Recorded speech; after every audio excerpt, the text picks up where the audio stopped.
नमस्कार। आकाशवाणी से प्रस्तुत है समाचार संध्या।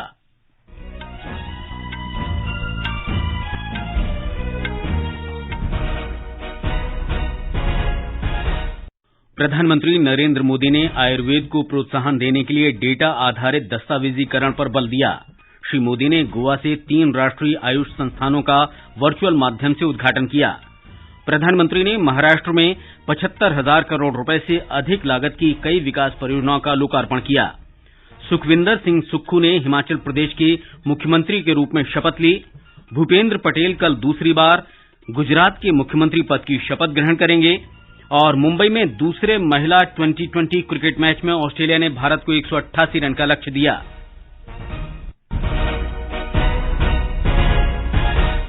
समाचार संध्या के साथ मैं मुकेश कुमार।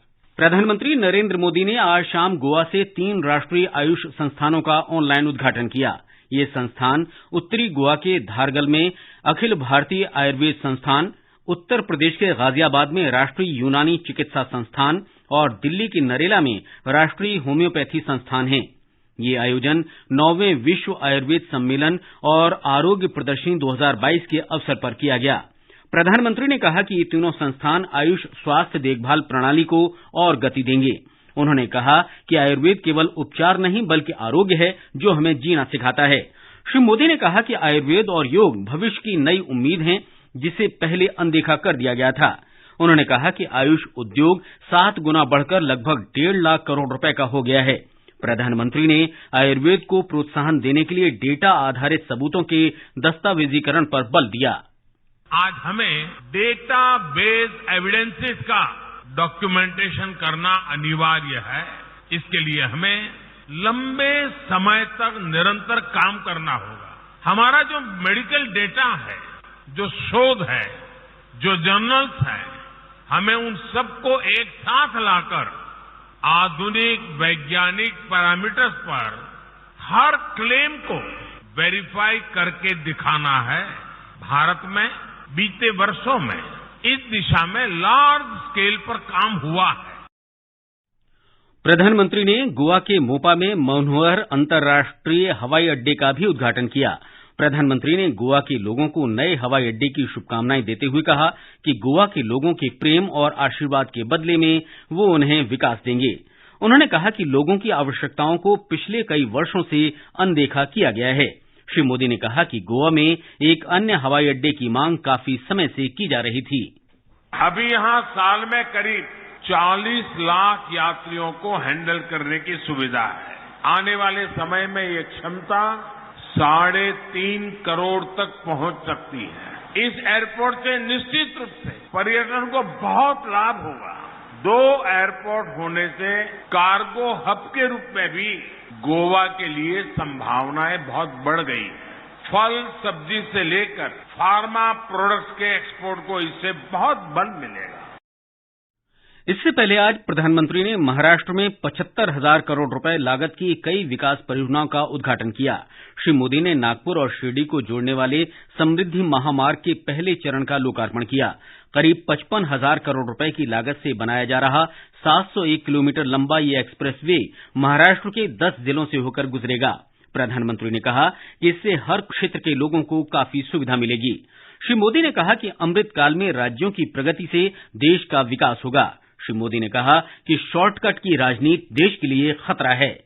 देश के लोगों को भारत की राजनीति में आ रही एक विकृति से सावधान भी करना चाहता हूं। ये विकृति है शॉर्टकट की राजनीति की। ये विकृति है राजनीतिक स्वार्थ के लिए देश का पैसा लुटा देने की। शॉर्टकट अपनाने वाले ये राजनीतिक दल, ये राजनीतिक नेता देश के हर करदाता के सबसे बड़े दुश्मन है, जिनका मकसद सिर्फ सत्ता में आना होता है। प्रधानमंत्री ने नागपुर के अखिल भारतीय आयुर्विज्ञान संस्थान को भी राष्ट्र को समर्पित किया। उन्होंने कहा कि आयुष्मान भारत योजना के अंतर्गत देश में एक मजबूत सामाजिक ढांचा तैयार किया गया है, जिसके जरिए हर गरीब तक स्वास्थ्य सेवाएं पहुंचाने का प्रयास किया गया है। इससे पहले प्रधानमंत्री ने नागपुर मेट्रो के पहले चरण का उद्घाटन किया और दूसरे चरण की आधारशिला रखी। उन्होंने नागपुर रेलवे स्टेशन से ही नागपुर बिलासपुर वंदे भारत रेलगाड़ी को रवाना किया। छत्तीसगढ़ से हमारे संवाददाता ने बताया है कि नागपुर से बिलासपुर के बीच आज शुरू हुई इस वंदे भारत एक्सप्रेस रेलगाड़ी की पहली यात्रा के दौरान विभिन्न स्थानों पर जबरदस्त स्वागत किया गया।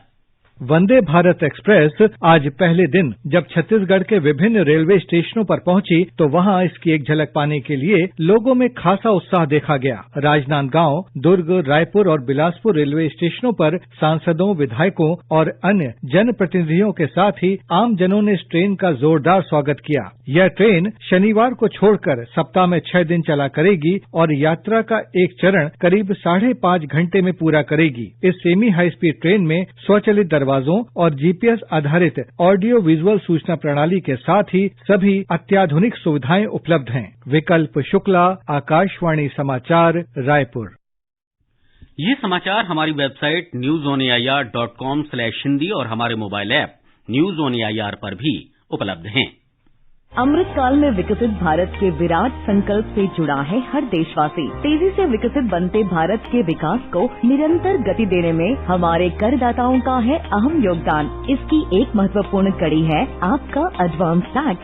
देश को हर क्षेत्र में एडवांस करने की कुंजी। तो अपने आयकर की कुल अग्रिम राशि का 75% यानी एडवांस टैक्स की तीसरी किश्त 15 दिसंबर 2022 तक अवश्य अदा करें। कंपनीज, कॉर्पोरेट, सैलरीड एम्प्लॉयज या फिर वे व्यक्ति और संस्थाएं जिनका टीडीएस या टीसीएस कटने के बाद भी कर देयता 10,000 रूपए या उससे अधिक है, उनके लिए एडवांस टैक्स देना अनिवार्य है। आइए इस विकास यात्रा में अपना कर्तव्य निभाएं, अपना अग्रिम कर समय से अदा करें। समाचार संध्या में आपका फिर स्वागत है। हिमाचल प्रदेश में कांग्रेस के वरिष्ठ नेता सुखविंदर सिंह सुक्खू ने नए मुख्यमंत्री के रूप में शपथ ग्रहण कर ली है। मुकेश अग्निहोत्री ने उप मुख्यमंत्री के रूप में शपथ ली। राज्यपाल राजेंद्र विश्वनाथ अर्लेकर ने दोनों को शपथ दिलाई। मैं सुखविंदर सिंह सुक्खू ईश्वर की शपथ लेता हूँ कि मैं विधि द्वारा स्थापित भारत के संविधान के प्रति सच्ची श्रद्धा और निष्ठा रखूंगा। मैं भारत की प्रभुता और अखंडता को अक्षुण्ण रखूंगा। नादौन से 4 बार के विधायक सुखविंदर सिंह सुक्खू राज्य में कांग्रेस के प्रदेश अध्यक्ष भी रहे हैं। श्री भूपेंद्र पटेल कल दूसरी बार गुजरात के मुख्यमंत्री पद की शपथ लेंगे। गांधीनगर में कल भारतीय जनता पार्टी के वरिष्ठ नेता राजनाथ सिंह, अर्जुन मुंडा और बीएस येडियुरप्पा की उपस्थिति में पार्टी के नवनिर्वाचित विधायकों की बैठक हुई। इसमें भूपेंद्र पटेल को मुख्यमंत्री चुना गया। ब्यौरा हमारी संवाददाता से। 156 सीटों का ऐतिहासिक जनादेश जीतने के बाद सत्तारूढ़ भाजपा गांधीनगर के हेलीपैड मैदान में मुख्यमंत्री भूपेंद्र पटेल के भव्य शपथ ग्रहण समारोह की तैयारियां कर रही है। इस समारोह में प्रधानमंत्री नरेंद्र मोदी और गृहमंत्री अमित शाह के साथ साथ भाजपा शासित राज्यों के मुख्यमंत्री भी शामिल होंगे। मुख्यमंत्री के साथ उनके मंत्रिपरिषद के मंत्री भी कल शपथ लेने की संभावना है। इस बीच मुख्यमंत्री के नए मंत्रिमंडल में किस किस का नाम होगा, इसको लेकर कई कयास लगाए जा रहे हैं। पूर्व मंत्रियों, युवा महिला विधायकों, 1 लाख से ज्यादा वोट के अंतर से जीत हासिल करने वाले विधायकों के साथ साथ 5 टर्म से ज्यादा समय से विधायक रह चुके वरिष्ठ नेताओं को भी नए मंत्रिमंडल में स्थान मिलने की संभावना है। अपर्णा खुन, आकाशवाणी समाचार, अहमदाबाद। दिल्ली प्रदेश भारतीय जनता पार्टी अध्यक्ष आदेश गुप्ता ने त्यागपत्र दे दिया है। दिल्ली नगर निगम चुनाव में भारतीय जनता पार्टी की हार के बाद उन्होंने इस्तीफा दिया। सूत्रों ने बताया कि पार्टी नेता वीरेंद्र सचदेवा को दिल्ली भाजपा का कार्यकारी अध्यक्ष बनाया गया है। ये समाचार आकाशवाणी से प्रसारित किए जा रहे हैं। ताजा समाचार जानने के लिए आप हमारे Twitter handle @AIR News Hindi को फॉलो कर सकते हैं। ये आकाशवाणी है। सूचना और प्रसारण मंत्री अनुराग सिंह ठाकुर ने कहा है कि काशी तमिल संगमम से काशी और तमिलनाडु के बीच जुड़ाव और मजबूत हुआ है। महीने भर चलने वाले इस आयोजन से भारत की 2 प्राचीन संस्कृतियां एक दूसरे के पास आई हैं। उत्तर प्रदेश के वाराणसी में केंद्रीय मंत्री ने कहा कि काशी तमिल संगमम एक ऐतिहासिक आयोजन है। सूचना और प्रसारण मंत्री वाराणसी के 2 दिन के दौरे पर हैं। वे इस दौरान कई कार्यक्रमों में भाग लेंगे। उन्होंने आज उत्तर प्रदेश और तमिलनाडु के बीच 2020 क्रिकेट श्रृंखला के विजेताओं को पुरस्कार प्रदान किए और देश में खेलों को बढ़ावा देने के लिए प्रधानमंत्री नरेंद्र मोदी का आभार व्यक्त किया।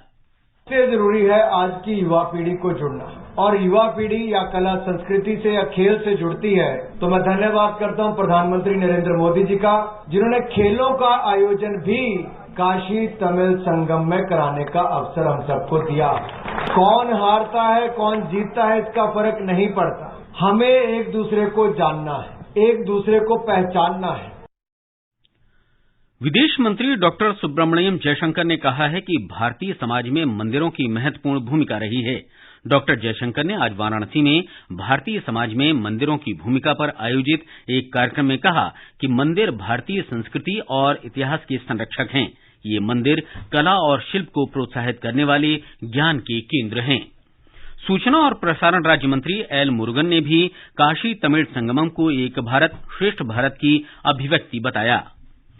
रेल मंत्री अश्विनी वैष्णव ने कहा है कि उत्तर प्रदेश में काशी और तमिलनाडु के बीच काशी तमिल संगमम नाम से नई रेलगाड़ी चलाई जाएगी। वाराणसी में काशी तमिल संगमम के दौरान श्री वैष्णव ने संवाददाताओं से कहा कि ये ज्ञान और कला के आदान प्रदान का अद्भुत संगम है। श्रीलंका के जाफना और चेन्नई के बीच सीधी विमान सेवा कल से बहाल हो जाएगी। ये पिछले 3 साल से बंद थी। आर्थिक संकट से जूझ रहे श्रीलंका के पर्यटन क्षेत्र के लिए ये काफी लाभदायक साबित हो सकती है। जाफना और चेन्नई के बीच सीधी अंतर्राष्ट्रीय उड़ान सेवा अलायंस एयर की ओर से शुरू की जा रही है। ये उड़ान सप्ताह में एक बार चलेगी। केंद्रीय मंत्री डॉक्टर जितेंद्र सिंह ने आज कहा कि नरेंद्र मोदी सरकार उनको समर्पित है जो पिछली सरकारों के शासनकाल में मुख्य धारा से छूट गए थे। केंद्रीय मंत्री जम्मू मंडल के कठुआ में दिव्यांग परिवार महासम्मेलन को संबोधित कर रहे थे। ये आयोजन सामाजिक संगठन सक्षम ने किया था। डॉक्टर सिंह ने कहा कि सरकार के विशेष अभियान के अंतर्गत दिव्यांगों की 15,000 रिक्तियां भरी गई हैं। डॉक्टर सिंह ने कार्यक्रम के दौरान 10 टीबी मरीजों को किट प्रदान की। इन मरीजों को उन्होंने वर्ष 2025 तक भारत को टीबी मुक्त बनाने के अभियान के अंतर्गत गोद लिया है। पूर्व उपराष्ट्रपति एम वेंकैया नायडू को 25वें श्री चंद्रशेखरेंद्र सरस्वती राष्ट्रीय श्रेष्ठता पुरस्कार से सम्मानित किया गया है। इस अवसर पर मुंबई में पूर्व उपराष्ट्रपति वेंकैया नायडू ने कहा कि पुरस्कार अन्य लोगों के लिए जुटकर काम करने की प्रेरणा के लिए दिया जाता है। अन्य विभिन्न श्रेणियों में केरल के राज्यपाल आरिफ खान, प्रमुख उद्योगपति रतन टाटा, हृदय रोग विशेषज्ञ और पद्म विभूषण से सम्मानित डॉक्टर मर्थांडा वर्मा शंकरन वेल्यानाथन, भारत सरकार के वैज्ञानिक सलाहकार अजय सूद और प्रसिद्ध हरि कथा कलाकार विशाखा हरि को सम्मानित किया गया। प्रधानमंत्री नरेंद्र मोदी 25 दिसंबर को सवेरे 11 बजे आकाशवाणी से मन की बात कार्यक्रम में देश विदेश के लोगों के साथ अपने विचार साझा करेंगे। ये इस मासिक रेडियो कार्यक्रम की 96वीं कड़ी होगी। प्रधानमंत्री ने लोगों से उन विषयों के बारे में विचार आमंत्रित किए हैं जिन्हें मन की बात कार्यक्रम में उठाया जाना है। लोग नमो ऐप या माई गव ओपन फोरम पर अपने विचार भेज सकते हैं। टोल फ्री नंबर 1800-11-7800 पर भी डायल कर हिंदी या अंग्रेजी में संदेश रिकॉर्ड कराए जा सकते हैं। फोन लाइनें 23 दिसंबर तक खुली रहेंगी। 1922 नंबर पर मिस्ड कॉल देकर एसएमएस से लिंक प्राप्त होने पर भी सीधे प्रधानमंत्री तक सुझाव भेजे जा सकते हैं। कोच्चि के सेंट फ्रांसिस गिरजाघर में कोच्चि कार्निवल के तहत आज शांति और एकजुटता का समारोह मनाया गया।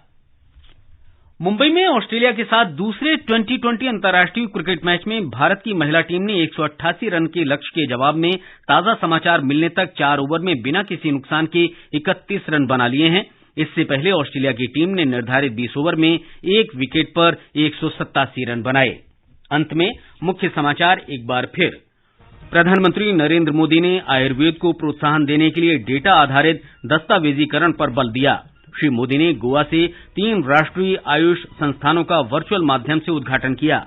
प्रधानमंत्री ने महाराष्ट्र में 75,000 करोड़ रुपए से अधिक लागत की कई विकास परियोजनाओं का लोकार्पण किया। सुखविंदर सिंह सुक्खू ने हिमाचल प्रदेश के मुख्यमंत्री के रूप में शपथ ली। भूपेंद्र पटेल कल दूसरी बार गुजरात के मुख्यमंत्री पद की शपथ ग्रहण करेंगे। और मुंबई में दूसरे महिला 2020 क्रिकेट मैच में ऑस्ट्रेलिया ने भारत को 188 रन का लक्ष्य दिया। इसके साथ ही समाचार संध्या का ये अंक समाप्त हुआ। नमस्कार।